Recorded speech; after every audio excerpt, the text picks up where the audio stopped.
Travis Hunter, highest cornerback ever drafted, the second highest wide receiver drafted since 2007. Lots to talk about. Shedeur Sanders, all those good things. And look, I know we got draft news going on, but still got some portal work to do. They got some visits. Let's roll the intro and let's get after it, baby. Come on.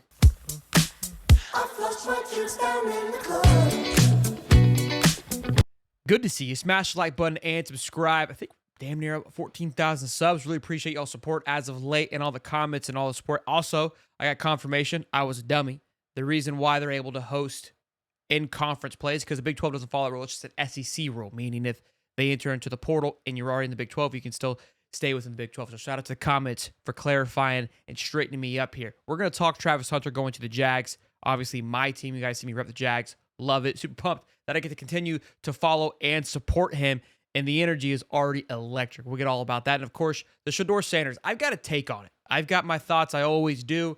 I know all of you have your thoughts and opinions about it. I'm going to look at it in a fun way, I believe. But let's talk about the visits here. A lot of work going on, man. The Buffs still got some things to do. They got to go after into the portal. 2 visits happening over the next couple of days. We've got Jaden McDonald, 6'4", 235 linebacker. And remind you, the portal is closed for people entering. The guys that are already in it, they've got time now to go and make their visits and make sure they land in their correct place. And then Noah King, a safety formerly from Kansas State. You can transfer within the same conference, as we just confirmed.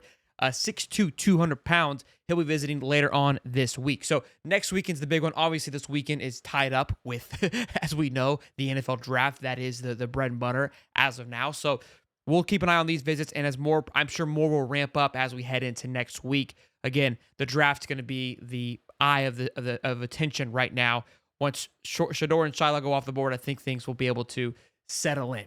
Let's talk about the big one, though, man. The Jags make a massive move, jumping from 5 to number 2 after the smoke for Ashton Jeanty was riding high. Vegas had them favored minus 150. What I mean by them, I mean by the Jacksonville Jaguars taking Ashton Jeanty. And then moments before the draft, I'm getting my phones buzzing saying they're moving up. They're making a power move. You got Gladstone, the new GM from the Rams, young guy. The guy's got swagger through the roof. If you haven't seen his phone call with Travis Hunter to invite him to the team, absolutely incredible. He talks to both coordinators, the defense and offensive coordinator.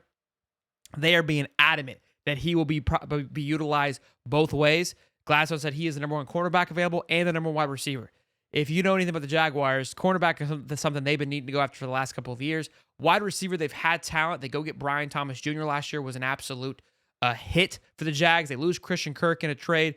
They're looking really thin. So it's like, okay, these are a lot of places of need. How about we just go get both in one guy?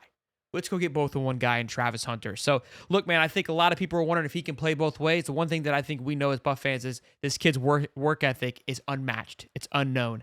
And on the phone call, he said, look, you guys made the best decision. This is the right decision. And I'm happy for him, too, because I was not a fan of him going to Cleveland. Now, some may say that the Jaguars organization, the way that it's ran, isn't the greatest. But Sean Khan is completely bought in and devoted to making this team great again. I feel like the Browns don't seem to have that same emotion, same energy. Khan has kind of just been conned by other GMs. Balky was one of those big guys, pushes him out. I think they're the new reign that is coming in, the energy, the efforts, what they want to do. They're building a new stadium.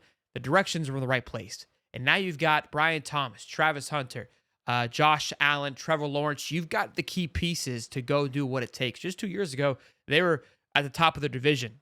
This pick right here, and they still have maintained 5 top picks or 5 picks for the next 107 picks, which is this draft is incredible. There is so much talent through and through on this thing. It's going to be an absolute blast. I can't wait to see this. The clips that are coming out of the Jackson right now of Travis Hunter. He's already there. He's already landed. The plane's already rocking and rolling. He's there, smiling ear to ear, grinning, talking with people. They got their guy. They got their guy, to say the least, and I think they're excited to go into day 2 and rock and roll. Now, let's talk about, of course, the elephant in the room with Shedeur Sanders, man. People had their way with it. Look, here's the big thing. You want to go to the NFL. How you get there sometimes isn't exactly how you think or you want it to go planned out. Obviously, going first round, there's a lot of big things. The guaranteed money, just the aura of first round. But ultimately, you just want an opportunity to play when it really comes down to it. I know it's an ego check to people when you feel like you should be that. That's a big thing that's happening. I know that there was a lot of confidence that he would go round 1. People are going to have their fun and troll and poke. It is what it is. I get it. But let's take a look at the draft. Some people want to point to a multitude of things. He's not physical enough. He's not this. He's not that great of a quarterback. The interviews comes out, blah, blah, blah, blah, blah. We'll get to all those things because there's going to be some truth to some of those things. But what I really look at is kind of how the draft unfolded, right? When you really take a look at it, there's only a couple of teams that really needed a quarterback. Hence, there only went 2 in the first round. I think that's the least ever. I think. Maybe I'm wrong, but only 2 quarterbacks in the first round. And I think the Giants kind of made a last-minute leap, which I love the move in the sense of go get the number 1 edge and then go get a quarterback. I love the move. I love the quarterback. Love the move, though. I think it was a phenomenal move by them that they did that. But the teams that needed quarterbacks that we all know of, the Browns need one, Giants need one, Saints need one, and Pittsburgh needs one. Okay? So Browns trade back, and Giants get the edge because they felt like, hey, this is the best available. Browns traded back, letting you know they probably weren't too concerned about getting a quarterback. They go get Mason Graham. Now the Saints are looking like, hey, well, the only other team behind us is going to be the Steelers that need a quarterback. And Mike Tomlin, they don't draft quarterbacks. They always go after defense. Let's take a chance. Let's live to see another day. Let's get some other pieces right now because we do saw Spencer Rattler, who we would like to build on. So I think my point of it is that the draft kind of just folded out a little bit differently where the need just wasn't as high. Now, the Giants obviously needed a quarterback. Their decision clearly was to go get Jackson Dart. And look, there's these anonymous quotes coming out that he didn't interview well. He did this, he did that. The frustrating part to me is like, why is it anonymous? Where is it coming from? We're torpedoing these cats' careers off these comments. Let them go through their own interviews. You know what I mean? Like, what happens if a player comes and says like, hey, the interview process, they were disrespectful. They were rude. It's kind of the nastiness of the game. It is what it is. To be perfectly honest with you, for Shedor's success, not a huge fan of the Giants coach. I said that earlier on. I would hate for him to land at the Browns, but that could be something that happens later on tonight. We'll see how that plays out.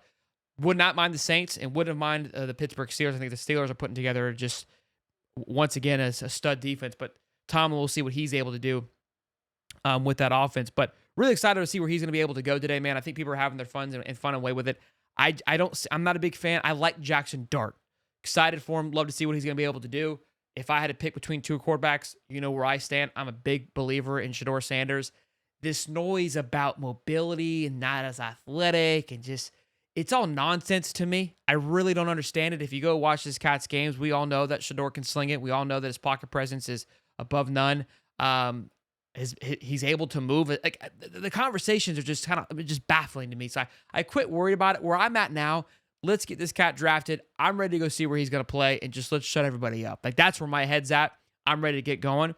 And then in a weird way, you can't see it now, but there's probably a good reason for it. Little kick to the mouth, little blood in the mouth, fires you up a little bit. Luther Burden, big time wide receiver from Mizzou, was favored to be one of the top wide receivers last year in the league. He doesn't go first round. Post a picture on Instagram at 12:44 in the morning saying we're about to show their ass. I love that. It is what it is. It happens. Amon St. Brown, one of my favorite wide receivers, keeps a notebook of all the wide receivers that was drafted before him. You can take this and you can spin it. People are going to laugh and have their way with it. Let them. They ain't being drafted at all. So it just is what it is. I know people are, again, the trollers, the haters, they're going to love it. I'm surprised a little bit on more just the Giants move. And I got a feeling like there's got to be, I can't remember all who Shedeur interviewed with. You wonder who torpedoed it.